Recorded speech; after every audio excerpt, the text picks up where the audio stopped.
Are you a student or researcher looking to incorporate surveys into your research design?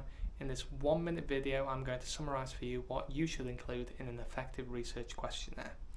To start off with, you need to draw from your research questions. That will give you the themes and types of questions that you need to ask your participants to get a valid result for your study.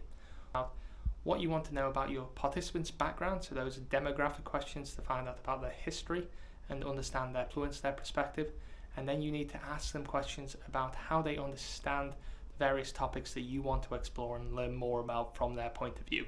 And the combination of those will give you that valuable data that will help you to effectively take that qualitative research and understand what their answers are, how they influence your study, and how you can apply it.